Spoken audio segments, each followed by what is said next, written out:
Senior IVF specialist from prime IVF. आज हम discuss करेंगे कि आपको कब आईवीएफ कराना चाहिए। यानी कि जब आपकी शादी हो जाती है और आप बच्चा कंसीव करना चाह रहे हैं और आपको बेबी नहीं हो रहा, तो आप सोचते हैं कि आपको कब गायनी पे जाएं और कब आपको आईवीएफ यानी कि टेस्ट ट्यूब बेबी कराना चाहिए।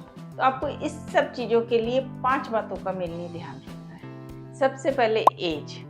अगर आपकी एज 25 से 35 साल के बीच है और आपकी शादी को 1 साल हो गया है और आप अनप्रोटेक्टेड इंटरकोर्स कर रहे हैं, इसके बाद भी कंसीव नहीं कर पा रहे हैं, तो आपको अपनी गायनी को दिखाना चाहिए।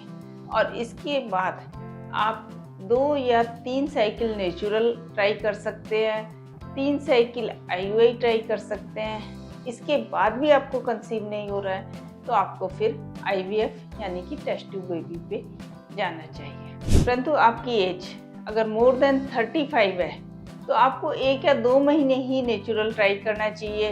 1 या 2 साइकिल आप आईयूआई ट्राई कर सकते हो और मेरे विचार से आपको जल्दी उस समय आईवीएफ पे जाना चाहिए। अगर आपकी एज 38, 39 या 40 से ज़्यादा है तो आप डायरेक्ट आईवीएफ पे जा सकते हैं, क्योंकि जैसे जैसे एज बढ़ती है वैसे वैसे आपकी एग की क्वालिटी ख़राब होने लगती है, आपका एएमएच कम होने लगता है, आपकी जो फर्टिलाइजेशन की रेट है वो कम हो जाती है, इम्प्लांटेशन की रेट कम हो जाती है। तो एज के हिसाब से आप आईवीएफ की सक्सेस रेट भी कम होने लगती है। तो जैसे ही आपको आईवीएफ पे जाना है तो आप अपने एज एक इम्पॉर्टेंट फैक्टर है। एज के हिसाब से आपका एएमएच कम होने की वजह से, एग की क्वालिटी कम होने की वजह से एम्ब्रियो भी कम बनते हैं। तो मेरे विचार से मैंने आपको एज के बारे में जो बताया, आप उस पर ध्यान देके जल्दी अपना आईवीएफ शुरू कर सकते हैं। सेकेंड है सीमन एनालिसिस। ये एक बहुत ही इम्पॉर्टेंट फैक्टर है। मैं अपनी हर यूट्यूब में बताती हूँ आपको कि जो सीमन एनालिसिस है वो मेल पेशेंट है वो 40 to 50% इनफर्टिलिटी के लिए रिस्पॉन्सिबल होते हैं। उनका एक सिंपल टेस्ट होता है मेल का सीमन एनालिसिस, जिससे हमें पता चलता है कि उनकी क्वालिटी कैसी है, क्वांटिटी कैसी है, मार्फोलॉजी कैसी है। अगर स्पर्म काउंट कम है यानी कि ओलिगोस्पर्मिया है, काउंट कम है, मार्फोलॉजी अच्छी नहीं है और आपकी मोटिलिटी अच्छी नहीं है, तो आपको डायरेक्ट आईवीएफ पे जाना चाहिए। कई बार देखा गया है कि जो मार्फोलॉजी है वो बहुत ही कम होती है, इसके अलावा मोटिलिटी भी कम होती है। उससे क्या होता है कि जो स्पर्म होते हैं वो वेजाइना में जाते हैं, वेजाइना से उनको यूट्रस में जाना पड़ता है और ट्यूब में फर्टिलाइजेशन होता है, तो स्पर्म ट्यूब तक पहुंच ही नहीं पाते। स्पर्म का नंबर अच्छा है, आपका सब कुछ अच्छा है, पर मोटिलिटी अच्छी ना होने की वजह से आप कंसीव नहीं कर पाते। तो इसके लिए बहुत ही हायर टेक्निक है, जैसे कि इंट्रासाइटोप्लाज्मिक स्पर्म इनोकुलेशन। तो ये इक्सी टेक्निक के द्वारा भी आप कंसीव कर सकते हैं। और अगर स्पर्म में कोई भी आपको ऐसा लग रहा है कि आपका पैरामीटर कम है, क्वालिटी, क्वांटिटी या मार्फोलॉजी का, तो आपको डायरेक्ट आईवीएफ पे जाना चाहिए। तीसरा टेस्ट है ट्यूब टेस्ट। ये नेचुरल और आईयूआई से कंसीव करने के लिए बहुत ही इम्पॉर्टेंट है। ये फीमेल का किया जाता है।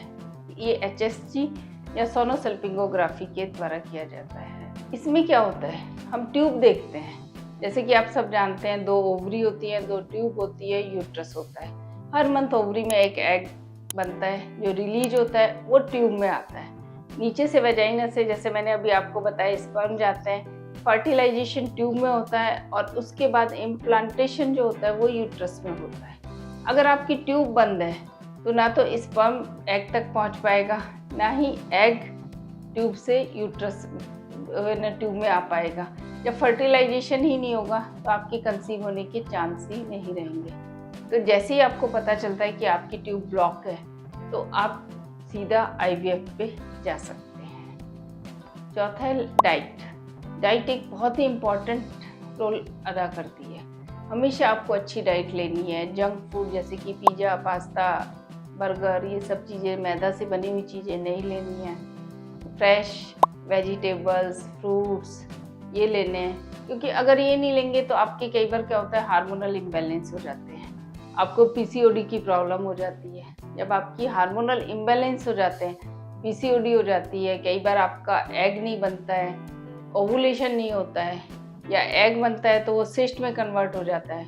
कई बार आपको थायराइड की प्रॉब्लम हो जाती है, डायबिटीज की प्रॉब्लम, हाइपरटेंशन की प्रॉब्लम, ये सब भी आपकी इनफर्टिलिटी को इंक्रीज कर देती है। और इन सब जब आपका एग नहीं बन रहा होता है, पीसीओडी की प्रॉब्लम है, एएमएच बहुत ज़्यादा हो जाता है या एएमएच बहुत कम होता है, तो आपको डायरेक्ट आईवीएफ पे ही जाना चाहिए। 5वां पॉइंट है आपकी लाइफ स्टाइल। लाइफ स्टाइल आपको बहुत अच्छी रखनी है।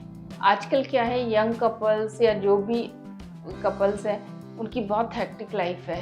किसी की डे ड्यूटी है, वाइफ की नाइट में ड्यूटी है, या दोनों अलग अलग पोस्टेड है, वो लोग आपस में मिल ही नहीं पाते।